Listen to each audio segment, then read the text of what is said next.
So I got this phone call. It was one October day about a year and a half ago. "I'm looking at your website. Do you sell prints?" "Sure, what would you like?" She said, "I'm looking at this picture. Do you have more like this?" "That's my Timeless Maritime series," I said. "I have plenty." I sent her a web gallery. "These are great," she said. "I'm an interior decorator and I'm redesigning a hotel in Portland. I'm looking for pictures by local artists to hang in the rooms. It's a 95-room hotel. I'd like 3 of your pictures in each room, but 25 of the rooms are suites and we'll need a 4th picture. Can you give me some pricing on that?" She told me the sizes and quantities, and I got out Excel and started trying to come up with numbers. How much profit should I try to make? What would a printer cost? Paper, ink? I sent her a quote and crossed my fingers. "That's very reasonable," she said. "Can you send me some samples?" And that's where things got complicated. I couldn't print pictures that big. What to do? Really long story, somewhat shorter. I bought a printer, had it shipped from California, then had to borrow a truck and drive to Portland to pick it up, then had to arrange for 6 friends to help carry 350 pounds up 21 steps to my studio. Then spent hours getting the printer set up, reading manuals, recycling, packing materials. Then I plugged in my computer and hit print. And what came out of the printer brought tears to my eyes. I FedExed them to the decorator and again crossed my fingers. Then the exhaustion and stress caught up with me, and my heart started doing this very unsyncopated jazz beat. I spent an evening in the local ER and watched more of my profits disappear. I've been trying to come up with a moral to this story, and I guess one of them is, when things get exciting, take care of yourself. But then my patron called. "The samples are great. I love them and the client loves them. And your prices are good.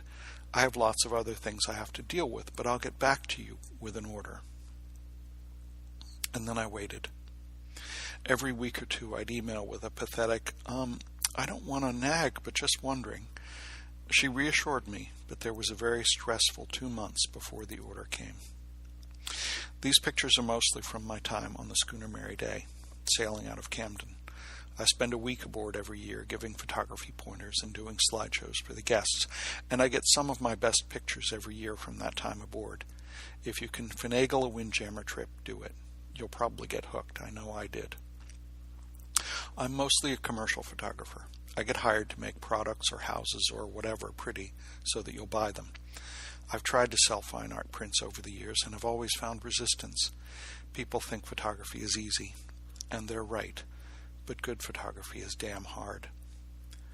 So one of the things about this job that was really great, aside from money, was affirmation. The personal pictures I'd been making for myself were suddenly more valuable than what I did for money. My attitude towards my pictures was radically changed because a decorator wanted them in 95 hotel rooms. The other bit of this that was a revelation for me is that I, along with the rest of the world, had spent the past 2 decades gradually being seduced into thinking that pictures on glowing screens were enough. They're not. A good picture printed well and big and framed on a wall is worth 1,000 pictures on Facebook. Finally, in January, she sent a full order and asked how quick I could turn it around. I asked for 30% up front to cover costs. Turns out 50% is standard. They FedExed the check and I started printing. It took almost 2 weeks to print 302 prints, ranging from 12 by 18 up to 20 by 44 inches. I only had to deliver prints. They had someone else frame them, which was wonderful. I make pictures, not furniture. Digital printing is easier than the darkroom, but it's not without labor, believe me. Out of 302 prints, the framer found only one with a flaw, which I consider a pretty good percentage. Each picture is numbered and signed and has a title and my name on it. I wanted to put my web address, but thought that might be tacky. As it turns out, a couple people have found me from this. It hasn't resulted in any extra sales yet, but those pictures will be in those rooms for a long, long time. Now, I wish I could tell you that this has led to lots of other sales. There are some new sales, but the real benefit for me is that this has reinvigorated my photography. Printing pictures nice and big has made me fall in love with photography all over again. Sometimes I go to my studio to run out a print or two just to brighten my day. My prints will be available this year at Archipelago and the main Artisans Co-op in Lincolnville Beach.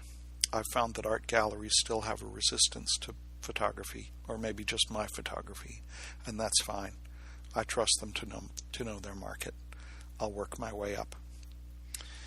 I first started seeing my pictures on the hotel walls on their Instagram, and that continues. People who stay there often post room pictures with my pictures in them.